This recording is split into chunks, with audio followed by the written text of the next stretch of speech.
Dolphins fans, we have another edition of the Dolphins Today Mailbag. I am your host, Will Scott, answering your questions during our Dolphins live show. A lot to discuss with the NFL Combine going on right now. And we begin with some free agency conversation from Just the Two, as we appreciate the Super Chats. Edmunds and Gardner-Johnson are must-signs this free agency. So Tremaine Edmunds and C.D. Gardner-Johnson. Yeah, I really like both of those guys. I haven't really seen C.D. linked to the Fins a whole lot, but Edmunds I have seen linked. It's possible you go out and get Tremaine Edmunds and Jordan Poyer. I mean, they're going to have to figure out the price, restructure Armstead's contract, restructure Tyreek's contract, get rid of Byron Jones. So we'll see what they opt to do. But, yeah, I feel like if they sign one of those two guys, it's probably going to be Tremaine Edmunds, the Bills linebacker. You have 5 linebacker free agents. Linebacker is certainly a pretty big need for Miami in free agency. We appreciate the question from Just the Tuas. Again, those 5 free agents are Landon Roberts, Duke Riley, Andrew Van Ginkel, Sam McGuavin, and Melvin Ingram. D Wolverine 305 saying, why all these different YouTubers still spraying this Lamar to Miami BS? I know the season is over, but stop. The Dolphins cannot afford him. Not only can they probably not afford him right now, D. Wolverine, but they don't have the draft capital to get him. And even if you did, I wouldn't trade for Lamar Jackson. I feel good about Tua Tagovailoa. Just get him healthy, figure out the helmet situation, figure out what he has to do this offseason to better protect himself. But I really like Tua. And when you're talking about Lamar's durability, Lamar has missed more time the last 2 years than Tua has missed, which is certainly saying something. So there's still going to be quarterbacks linked to Miami. It's ridiculous because Tua just led the league in passer rating. Now, if you're a real Dolphins fan, subscribe to the channel. Hit that subscribe button below. If you want to get on a future mailbag, we're live every Thursday at 4 o'clock Eastern Time. We have R-Less-U saying, the tight end from Georgia, Darnell Washington, had a roommate and he was on TikTok, and I told him, what are the odds Washington joins Miami? And he said it wasn't slim. All right, so we got some sources here on Dolphins Today. R-Less-U saying Darnell Washington's roommate on TikTok said that Darnell might be coming to Miami. And I actually, in my first mock draft, R-Less-U said, mocked, I should say, Darnell to the Dolphins. And we're going to be doing another mock draft after the Combine. So be sure to stay tuned for that. But yes, it is possible that Darnell Washington, who a lot of people are high on, his stock is very much climbing, could be the guy for the Dolphins in the second round. Lorenzo Flores with the $20 super chat. Ties the large super chat we've got today. We appreciate it, Lorenzo. Saying, the Dolphins, I read this morning that Chris Grier said he was not going to address the offensive line in free agency. Do you really believe he is really happy with what the Dolphins have as stars? So, Lorenzo, we actually have the exact quote from Chris Grier, producer Jeremy Chuggs. If we could pull that up on screen right now. What Chris Grier said at the Combine this week. The guys on the offensive line have made tremendous strides last year.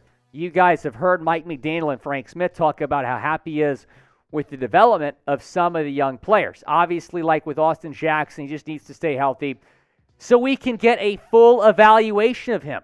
But with Connor Williams, Liam Eichenberg, Rob Hunt, and obviously Teron Armstead, we feel like we have a good core of guys right there to start with. And I understand him saying that about Williams and Hunt and Armstead, but him saying that about Liam Eichenberg, Lorenzo, really shocked me. So I've defended Chris Grier in the show, but the one thing he's gotten wrong is the offensive line, at least drafting offensive linemen. Eichenberg has been a disaster. Austin Jackson has not been good. You have got to take the offensive line seriously, especially with Tua's durability concerns. Go get a right tackle, draft a left guard, and then I'm going to be feeling a lot better about this offensive line. Speaking of feeling better, since I started AG1, I have been feeling much better because I'm taking it every single day. Want to shout them out, today's show sponsor. You get comprehensive and convenient daily nutrition at athleticgreens.com/chatsports. I gave AG1 a try because I wanted better gut health and wanted a supplement that actually tastes great. I take AG1 every morning, and it makes me feel ready to take on my day. I came into this year wanting to get healthier, and starting my year in AG1 has helped me do just that. I take it every morning. I feel happier, healthier, and more energized. Covering my nutritional basis for the day literally could not be any easier, which is why I trust Athletic Greens. I just mix 1 small scoop of AG1 with water and drink it first thing each morning. Done. I also like that it costs less than $3 a day. It's pretty good if you ask me. It's a really effective daily habit with the highest quality sourced ingredients. Win-win. If a comprehensive solution is what you need from your supplement routine, then Athletic Greens is giving you a free 1-year supply of vitamin D and 5 free travel packs with your first purchase. Go to athleticgreens.com/chatsports. That's athleticgreens.com/chatsports. Check it out. The link is in the comments and the description of today's video. Han Solo saying some talk about bringing back Jacoby Brissett. Thoughts? I don't think it's going to happen. Of course, he was with the Dolphins in 2021, had a decent season in Cleveland this past year. He is a free agent this year. Taking a look at what he did in Cleveland, over 2,600 yards, 12 touchdowns, 6 picks. Started 5 games for the Dolphins in 2021, played in 11 games, threw for 5 touchdowns, 4 picks. I don't think it's likely he comes back. I don't think there's going to be interest on the Dolphins side, and I don't think there's going to be interest on the Brissett side either to bring him back. However, the Dolphins are in the market for a backup quarterback, and he's expected to be maybe the best on the market this free agency. I prefer Gardner Minshew. I prefer Cooper Rush. I prefer some other guys, though. But do you want to bring back Jacoby Brissett? Type B for bring back or type D for don't down in the comment section. Go down and let me know what you think. Austin is saying, crush the Rodgers rumors. Awful idea. I will happily do this for you, Austin. Aaron Rodgers is not going to be a Dolphin. So anybody on Twitter that's saying, Aaron Rodgers is a Dolphin, it's not going to happen. It's not going to happen. Aaron Rodgers is not going to be a Dolphin. Tua Tagovailoa has earned the right to be the quarterback going in next year, and he can be the franchise quarterback going forward. Why would you trade all these draft picks for Aaron Rodgers? I don't understand it. He's not in his prime anymore. And I like Aaron Rodgers, but still. Love Letters R6 saying, could Miami trade for Darren Waller? That's just my thought. Producer Chugs, you're a Raiders guy, producer of Raiders Report. What would it take to get Waller? A second-round pick? First? It would take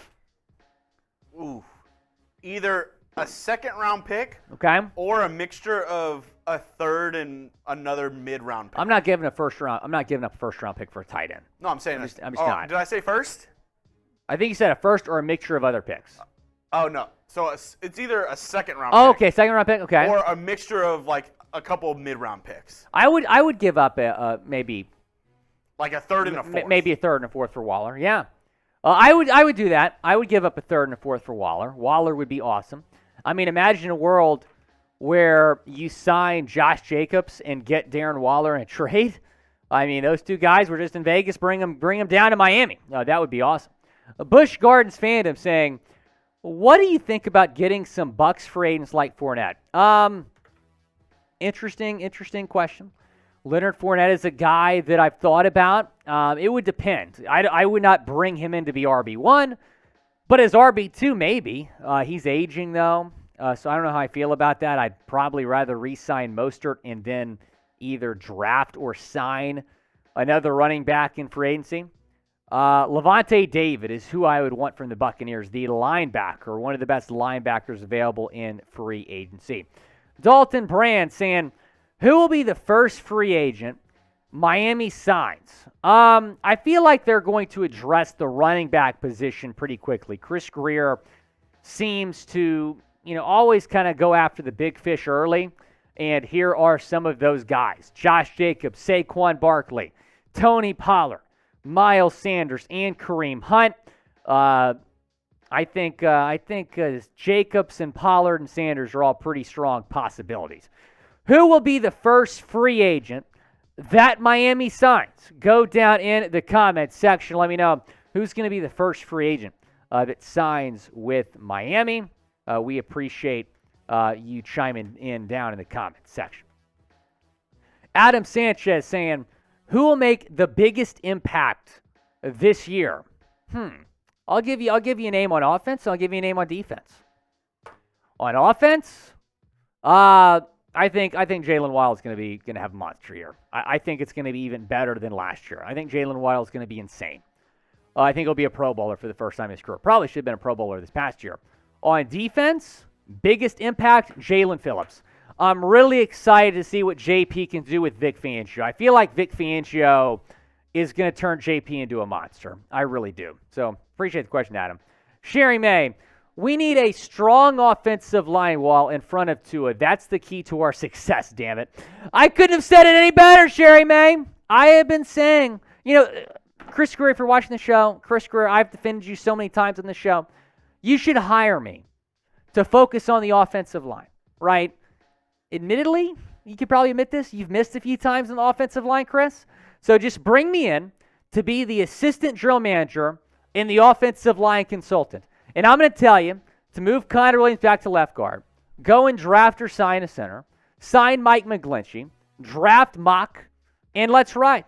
I mean, you can do this. You can build a good offensive line. And for some weird reason, they have not done that. So I'm frustrated, Sherry. You got to protect Tua. You just absolutely have to. So, Chris, if you want to call me, you can. Ben, do you think Jordan Battle and Brandon Jones can have a competition if the Dolphins don't get Poyer? That's a good question, Ben. I think Poyer to Miami is inevitable, but if the Dolphins do not get Poyer, then yeah, I could see a scenario of that. But at the same time, though, I feel like with Vic Fangio's defense, you're going to have 3 safeties be heavily involved.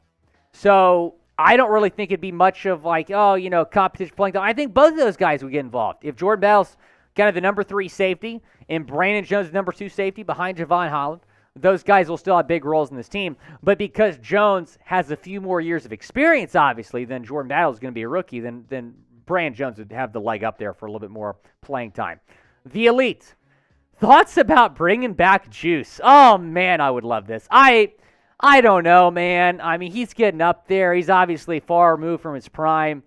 But, bring him in to be the 4th or 5th wide receiver. I mean, he's a Dolphins legend. I miss him very much. I'm an LSU guy, so I was thrilled when the Dolphins took him in the draft, and he had a great career in Miami before going to Cleveland. So, yeah, I would really like to bring back Juice. We'll see what kind of opportunities he has, though, after he didn't play a whole lot this year in New Orleans. John Ruiz, what are some good strategies Vic Fangio needs to fix this defense? All right, I'll tell you what. Just do the exact opposite of what Josh Boyer did on third downs. When it's 3rd and 17, you do not need to be sending the house. And that's what Josh Boyer continued to do. Josh Boyer, that's something you do in a video game. It's not something you do in real life. And Josh Boyer did it frequently. These cover 0 packages were an absolute joke. So Vic Fangio needs to just fix third down defense. And he needs to bring the best out of his defensive playmakers. I think Josh Boyer failed to get the best out of Xavier Howard.